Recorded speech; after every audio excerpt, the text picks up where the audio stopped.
So my reaction to the most recent Issac Carree show with Norman, I can't pronounce his name, I'm sorry. And just let me say, I don't know a lot about Norman. I'm a big person on eat the meat, spit out the bones. I'm not a pitchforks guy. I don't know, I'm operating grace because I'm a messed up person that needs of the Lord too. But yes, again, I things that I don't like that I saw, it did feel a bit about what he's done and what he's achieved, and that's a whole nother story though. I want to celebrate that the body was blessed, was impacted by the music of Maverick City. Listen, I understand that people have an opinion of Norman. Again, I don't really know, dude, but I can say that we can celebrate who brings us together versus who divides us. But some of you seen it, and for those of you that didn't, I think it's a good watch. Go check it out. Let's talk about maybe what I feel like I did like. I enjoyed hearing about the overall process as far as like how Maverick City sort of came about, his process as far as getting into the music industry. And I found it very, very encouraging, just him kind of discussing being solutions based. Like, again, like I really kind of identify with that because I am very much a solutions based person. Fundamentally, that's who I am. And so I think just kind of hearing him talk, I connected with that. For me, I was waiting on the moment when he was gonna get off the rails and say something crazy, because based on like some of the comments on like social media, I'm like, yo, this is probably gonna be real bad. I found it to be an interesting interview. In fact, one of my personal favorites of Issac Carree to date, in my opinion. There are others of his that I'm not a fan of, but I really enjoyed that one. So now let's unpack some of the ugly stuff that may have ruffled some feathers. To my gospel community that are into choirs and quartet music, some of you guys are probably not too happy with what he had to say. And if you did not watch the interview, just brace up, buckle up. He's definitely gonna say some stuff that doesn't make you happy. He basically said, in paraphrasing, that if choir music, if quartet music was in demand, people would be listening to it. They would be actually checking for it. And so, is there any validity to that? I'll give you my honest opinion. I think yes and no. I believe that yes, from the standpoint of the actual numbers don't lie.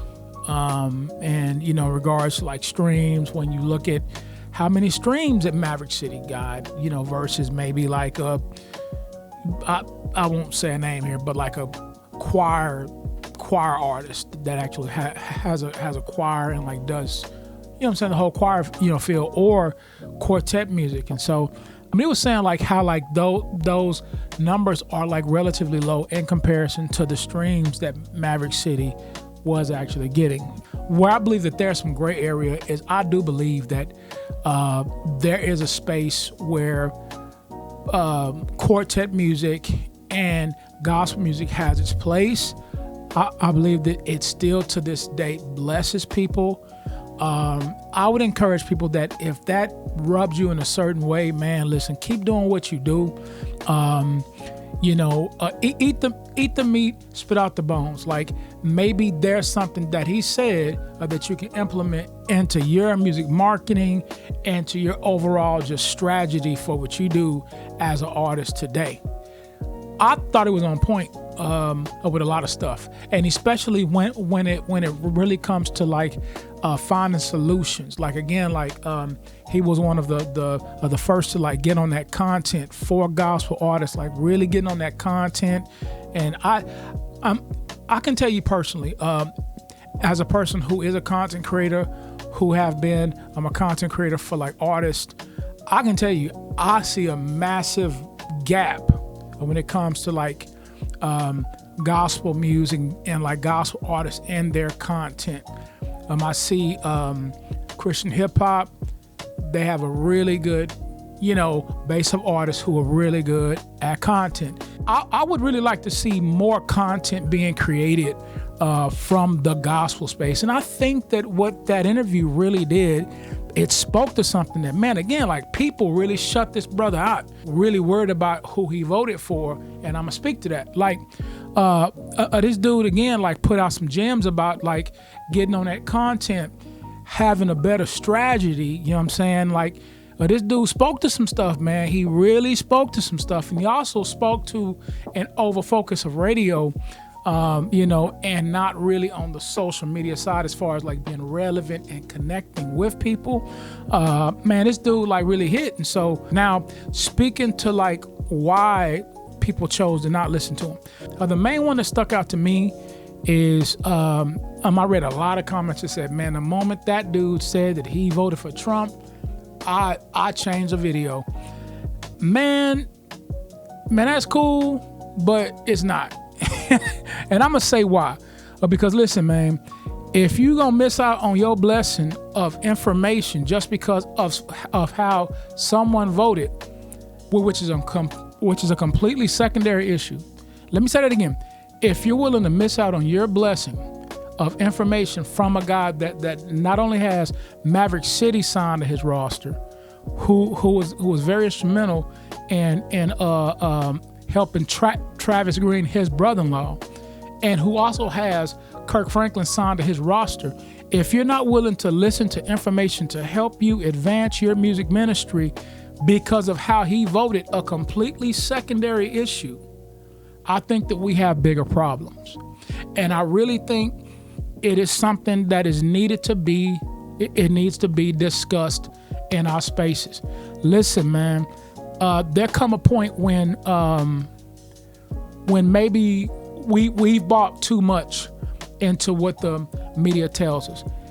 Maybe it comes a point when we've bought and invested too much into what maybe what some of the political pastors like preach and push upon us and getting involved emotionally, so emotionally invested in that to where you can't even receive information. And my whole point of this is not even about Trump, but it's about like, if you cannot receive information from somebody that can better your life just because of how they choose to vote, or maybe they drink, whatever it is, whatever your hang up is, if it's something that you cannot receive from that person because of how you perceive one thing, a completely secondary issue, family, we may have a problem. One of my mentors, he said something to me many years ago. Really kind of, I didn't agree with him, but for the most part, he always gave me valuable information, or other rooms that I have been in to where I'm listening, and other huge name producers, cats that like have really done amazing stuff, who have given me valuable information. I may not agree with some of the stuff that they have to say, but what keeps you in a room is being able to compartmentalize those things and say, man, you know what? I don't agree with this whole part of what they do, but man, that's gonna bless me. Because sometimes, listen, man, you may not agree with what everybody has to say, but man, your blessing may lie in the next thing that they have to say.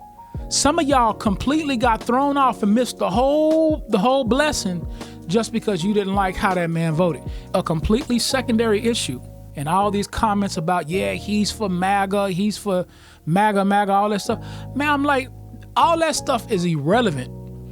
You know what I'm saying? I really believe that sometimes we too caught up, we too lost in politics, and we losing our blessing because we can't see that this bit of just that one thing that you don't like, a completely secondary issue, is blocking you from even listening to the blessing, to the thing that could help change the trajectory of your gospel music. I enjoyed the interview.